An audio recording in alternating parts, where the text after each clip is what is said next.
3 రాజధానుల నిర్ణయం వచ్చింది. ఎలాంటి పరిస్థితుల్లో ఆ నిర్ణయాలు తీసుకోవడం జరిగింది అని హిస్టరీ అంతా కూడా బాగా సుదీర్ఘంగా చెప్పాడు.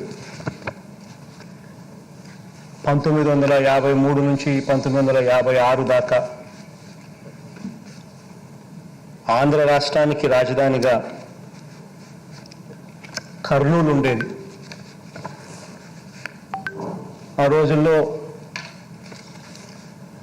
గుంటూరులో హైకోర్టు ఉండేది. ఆ తర్వాత 1956లో 1956లో కర్నూలు నుంచి రాజధాని కానీ గుంటూరు నుంచి హైకోర్టు కానీ రెండూ కూడా హైదరాబాద్కు ఏ రకంగా తీసుకొని పోవడం జరిగింది. తీసుకొని పోయేటప్పుడు ఈ మాదిరిగా జరిగింది కాబట్టి అక్కడ ప్రజలకు వాళ్ళ ఆకాంక్షలను పరిగణలోకి తీసుకొని శ్రీబాగ్ ఒడంబడిక శ్రీబాగ్ ఒప్పందాలు అవన్నీ కూడా చేసి రకరకాలుగా ఆ రోజుల్లో రాయలసీమకు న్యాయం చేస్తామని కూడా ఏ రకంగా చెప్పడం జరిగింది.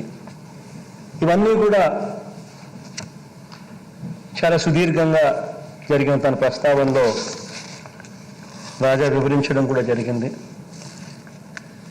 ఆ తర్వాత కూడా ఇక్కడ ఈ ప్రాంతంలో రాజధాని పెట్టడానికి గత ప్రభుత్వం చంద్రబాబు నాయుడు గారి హయాంలో నిర్ణయం తీసుకోవడం, ఆ నిర్ణయం అప్పట్లో కాంట్రవర్షియల్ అని తెలుసు. అప్పట్లో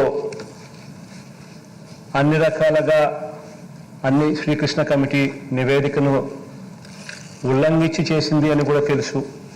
అయినా కూడా తానిక్కడ 50,000 ఎకరాల్లో రాజధాని నిర్మించాలని చెప్పి గత ప్రభుత్వంలో చంద్రబాబు నాయుడు గారు అప్పట్లో నిర్ణయం తీసుకోవడం జరిగింది. అధ్యక్ష, నిర్ణయం తీసుకోవడం వల్ల ఈ రోజుకి కూడా నేను చెప్తా ఉన్నా అధ్యక్ష, ఈ ప్రాంతం అంటే నా ఇల్లు ఇక్కడే ఉంది. ఈ ప్రాంతం అంటే నాకు ఎటువంటి వ్యతిరేకత లేదు. నా ఇల్లు ఇక్కడే ఉంది. ఇన్ఫ్యాక్ట్ ఈ ప్రాంతం అంటే నాకు ప్రేమ కూడా. కానీ ఒక్కటి ఆలోచన చేయాలి అధ్యక్ష, ఇక్కడ ఈ ప్రాంతంలో నీదర్ ఇస్ దిస్ ప్రాంతం అటు విజయవాడ కాదు, అటు గుంటూరు కాదు. ఇక్కడ నుంచి గుంటూరు చూసుకున్న 40 కిలోమీటర్లు, విజయవాడ చూసుకున్న దాదాపుగా మరో 40 కిలోమీటర్లు.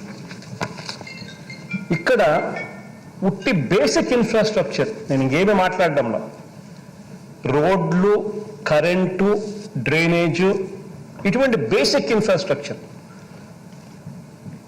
ఎస్టాబ్లిష్ చేయడానికి మాత్రమే అయ్యే ఖర్చు వీళ్ళ లెక్కల ప్రకారమే, గత ప్రభుత్వపు లెక్కల ప్రకారమే ఎకరాకు 2 కోట్ల రూపాయలు అని చెప్పి లెక్కేశారు. 50,000 ఎకరాలు ఇంటూ 2 కోట్లు అంటే 1,00,000 కోట్ల రూపాయలు అని చెప్పి లెక్కేశారు అధ్యక్ష. అధ్యక్ష, 1,00,000 కోట్లు అనేది ఈ రోజు లెక్కల ప్రకారం ఒక 10 ఏళ్ళు పోతే ఇది కట్టడానికి, ఆ 1,00,000 కోట్లు తేవడానికి, తెచ్చి పెట్టడానికి 10 ఏళ్ళు పడుతుందో ఇంకా 20 ఏళ్ళు పడుతుందో తెలియదు. కానీ ఒక 10 ఏళ్ళు పోతే ఈ 1,00,000 కోట్లు దాని విలువ ఎంత అవుతుంది అధ్యక్ష? 10 ఏళ్ళు పోతే ఇదే 1,00,000 కోట్లు ఈ రోజు అయ్యే ఖర్చు 10 ఏళ్ళు పోతే అది 6 లక్షల కోట్లు, 7 లక్షల కోట్లు అవుతుంది. అంటే నీకు కనీసం మన దగ్గర ఉన్న డబ్బుతో కనీసం మనం రోడ్లు వేసుకోవడానికి, డ్రైనేజీలు వేసుకునేదానికి, కరెంట్ ఇచ్చేదానికి కూడా మన దగ్గర డబ్బులు లేని పరిస్థితిలో మనం ఉంటే ఇక్కడ రాజధాని అనే ఊహా చిత్రం సాధ్యమవుతుందా? ఈ రకంగా ప్రజలను మిస్లీడ్ చేయడం ధర్మమేనా? అసలు మనకు అంటూ, మన పిల్లలకంటూ ఏదైనా ఒక ఉద్యోగాలు వచ్చే ఒక పరిస్థితి, ఒక సిటీ, ఒక ఎస్టాబ్లిష్మెంట్ అనేది ఎప్పటికి వస్తుంది? చదువుకున్న మన పిల్లలు ఉద్యోగాల కోసం ఎప్పుడూ కూడా పెద్ద నగరాలైన హైదరాబాద్కో, లేకపోతే పెద్ద నగరాలైన బెంగళూరుకో, లేకపోతే పెద్ద నగరాలైన చెన్నైకో, ఇటువంటి నగరాలకు వెళ్ళాల్సిందేనా? ఎప్పటికీ మనకు మార్పు ఉండదా అనే ఆలోచనల మధ్యలో నుంచి ఈరోజు రాష్ట్రంలో ఉన్న బిగ్గెస్ట్ సిటీ ఈజ్ విశాఖపట్నం. అది బిగ్గెస్ట్ సిటీ ప్రస్తుతం రాష్ట్రంలో. ఇటువంటి బిగ్గెస్ట్ సిటీలో ఆల్రెడీ రోడ్స్ ఉన్నాయి, ఆల్రెడీ డ్రైనేజీలు ఉన్నాయి, ఆల్రెడీ కరెంట్ ఉంది, ఆల్రెడీ అన్ని రకాల ఇన్ఫ్రాస్ట్రక్చర్ ఫెసిలిటీస్ ఆల్రెడీ ఉన్నాయి. ఇక దానికి మీద కొద్దిగా సుందరీకరణ మీదనో, కొద్దిగా వసతుల మీదనో, ఫెసిలిటీస్ మీదనో కాస్త వాల్యుయేషన్ చేస్తే చాలు ఆ నగరం అన్నది కనీసం ఈ రోజు కాకపోయినా ఒక 5 ఏళ్లకో 10 ఏళ్లకో ఖచ్చితంగా హైదరాబాద్ వంటి పెద్ద నగరాలతో పోటీ పడే పరిస్థితి ఖచ్చితంగా ఉంటుంది. అధ్యక్ష, ఇది వాస్తవమైన పరిస్థితి అధ్యక్ష. ఇటువంటి వాస్తవాలను గుర్తెరిగే ఇక్కడ రాష్ట్రంలో 3 ప్రాంతాలు కూడా అభివృద్ధి చెందాలి, రాష్ట్రం పూర్తిగా అభివృద్ధిలో పరిగెత్తాలి అనే ఉద్దేశంతో, అన్న తాపత్రయంతోనే విశాఖపట్నంలో ఎగ్జిక్యూటివ్ క్యాపిటల్ పెట్టాలని, ఇక్కడ ఈ ప్రాంతంలో ఎందుకనంటే ఇక్కడ ఆకాంక్షలు కూడా ఉన్నాయి కాబట్టి ఇక్కడ ఈ ప్రాంతంలో లెజిస్లేటివ్ క్యాపిటల్ ఇక్కడ పెట్టాలని, కర్నూలులో ఇంతకుముందు 1953 నుంచి 1956 దాకా కర్నూలు ఆంధ్ర రాష్ట్రానికి క్యాపిటల్, అటువంటి క్యాపిటల్ అక్కడి నుంచి షిఫ్ట్ చేశాం.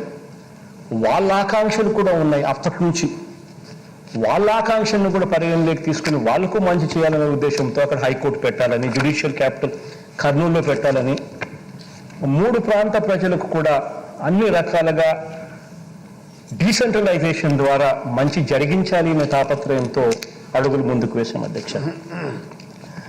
అటువంటి పరిస్థితుల మధ్య ఈరోజు ఏమేం జరిగాయో మన కళ్ళ ముందునే చూస్తూ ఉన్నాం.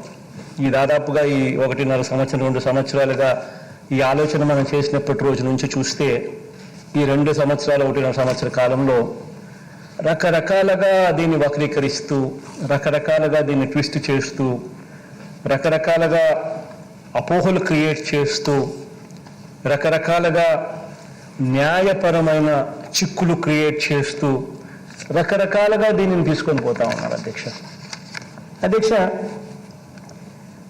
ఇటువంటి నేపథ్యంలో అధ్యక్ష ఈ ప్రకటన నేను చేయాల్సి వస్తూ ఉంది అధ్యక్ష. రాజధానుల వికేంద్రీకరణ బిల్లు ఆమోదం పొందిన వెంటనే 3 ప్రాంతాలకు న్యాయం చేసేలా 3 రాజధానుల ప్రక్రియ ప్రారంభమై ఉంటే ఈరోజు దాని నుంచి మంచి ఫలితాలు ఈపాటికే అందుబాటులోకి వచ్చి ఉండేవి. నాటి శ్రీబాగ్ ఒడంబడిక స్ఫూర్తితో వెనుకబడ్డ ఉత్తరాంధ్ర సహా అన్ని ప్రాంతాలు కూడా సమాన అభివృద్ధి చెందాలన్న ఆకాంక్షతో వికేంద్రీకరణ బిల్లుని ప్రవేశపెట్టడం జరిగింది. గతంలో కేంద్రీకరణ ధోరణులు ఒకచోటే పూర్తిగా కేంద్రీకరణ అయిన పరిస్థితుల మధ్య కేంద్రీకరణ ధోరణులు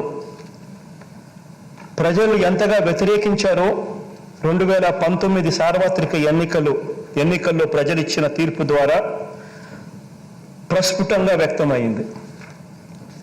మరోసారి హైదరాబాద్ లాంటి ఒక సూపర్ క్యాపిటల్ మోడల్ వద్దని, అటువంటి చారిత్రక తప్పిదాన్ని ప్రభుత్వం పాల్పడరాదని ప్రజల తీర్పు స్పష్టం చేసింది.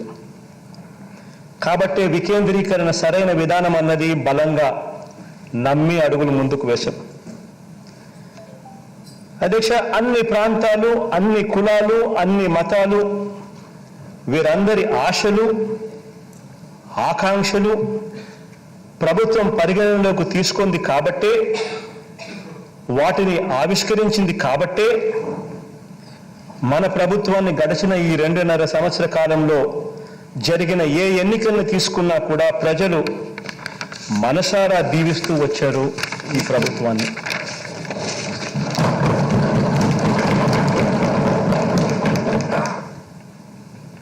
అధ్యక్ష, అయితే వికేంద్రీకరణకు సంబంధించి అనేక అపోహలు, అనేక అనుమానాలు, అనేక కోర్టు కేసులు, న్యాయపరమైన వివాదాలు, దుష్ప్రచారాలు, ఇలా ఈ 2 ఏళ్ల కాలంలో వీటినే ప్రచారాలు చేశారు అధ్యక్ష. అందరికీ న్యాయం చేయాలన్న ప్రభుత్వ సదుద్దేశాన్ని పక్కన పెట్టి కొందరికి అన్యాయం జరుగుతుందన్న వాదనను కూడా కొంతమంది ముందుకు తోయడం కూడా మనం అంతా కూడా మన కళ్ళతో చూశాం. అధ్యక్ష, ఇటువంటి బ్యాక్గ్రౌండ్లో, ఈ నేపథ్యంలో వికేంద్రీకరణ అవసరాన్ని, 3 రాజధానులకు సంబంధించిన బిల్లులోని ప్రభుత్వ సదుద్దేశాన్ని విపులంగా వివరించేందుకు చట్టపరంగా కానీ న్యాయపరంగా కానీ అన్ని సమాధానాలను బిల్లులోనే పొందుపరిచేందుకు, బిల్లుల్ని మరింత మెరుగుపరిచేందుకు, అన్ని ప్రాంతాలకు అందరికీ విస్తృతంగా వివరించేందుకు, ఇంకా ఏమైనా మార్పులు అవసరమైతే వాటిని కూడా పొందుపరిచేందుకు ఇంతకు ముందు ప్రవేశపెట్టిన బిల్లును ప్రభుత్వం వెనక్కి తీసుకుని ఇంతకు ముందు చెప్పిన అన్ని అంశాలను పరిగణలోకి తీసుకొని మళ్ళీ పూర్తి సమగ్రమైన మెరుగైన బిల్లుతో సభ ముందుకు వస్తుంది.